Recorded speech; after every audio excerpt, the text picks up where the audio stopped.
Hi guys, welcome to my channels. இப்போ நம்ம கிளாஸ்ல என்ன பார்க்க போறோம்னா ஸ்டிச்சஸ்ல பேசிக் ஸ்டிச்சஸ் நம்ம பார்க்க போறோம்.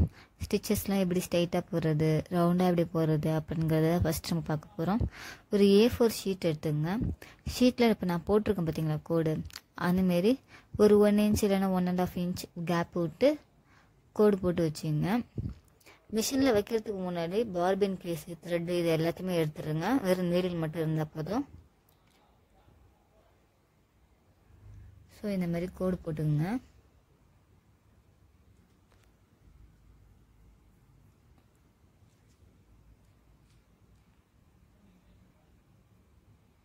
இப்போ நம்ம கோடு போட்டிருக்கோம் பார்த்தீங்களா, இதே மாதிரி ஒரு 1 இல்லைன்னா 2 பேப்பரில் இது மாதிரி கோடு போட்டுங்க. இப்போ நான் எப்படி ஸ்டிச் பண்ணணுங்கிறத காமிக்கிறேன் பாருங்க. இந்த கோட்டு லைன்லேயே வரணும் நம்ம ஸ்டிச்சஸு.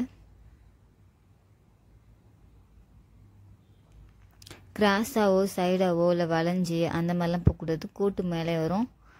அப்படி போட்டு நீங்கள் பழகுனாதான் வந்து ஃபேப்ரிக்கில் நீங்கள் ஸ்டிச் பண்ணும்போது கரெக்டாக ஸ்ட்ரைட்டாக வரும்.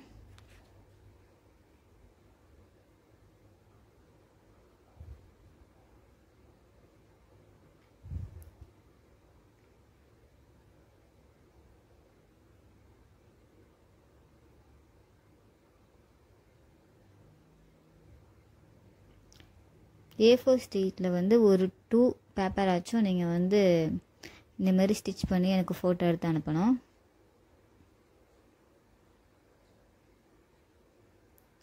கோட்டு மேலேயே வந்து ஸ்டிச்சஸ் விடணும்.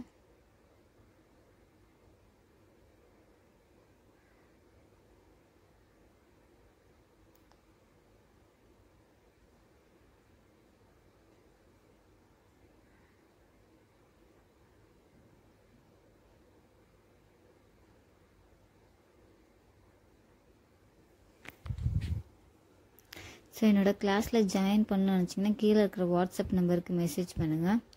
ஏதாவது டவுட் இருக்குது அப்படின்னா கமெண்ட் பண்ணுங்கள், கண்டிப்பாக உங்களுக்கு ரிப்ளை பண்ணுறேன். நம்ம கிளாஸில் நெக்ஸ்ட் நிறையா கிளாஸஸ்லாம் வரப்போகுது. ஸோ ஜாயின் பண்ணணும்னு நினைக்கிறவங்க கீழே இருக்கிற வாட்ஸ்அப் நம்பருக்கு மெசேஜ் பண்ணுங்கள். என்னோடய ஸ்டூடெண்ட்டாக இருக்கிறவங்க வந்து இந்த பேப்பர் ஸ்டிச்சில் வந்து ஒரு 2 பேப்பர் ஸ்டிச் பண்ணி எனக்கு ஃபோட்டோ அனுப்புங்க.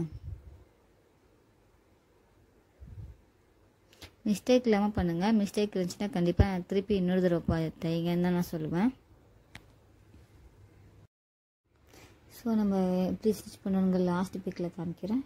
Thank you for வாட்சிங்ஸ்.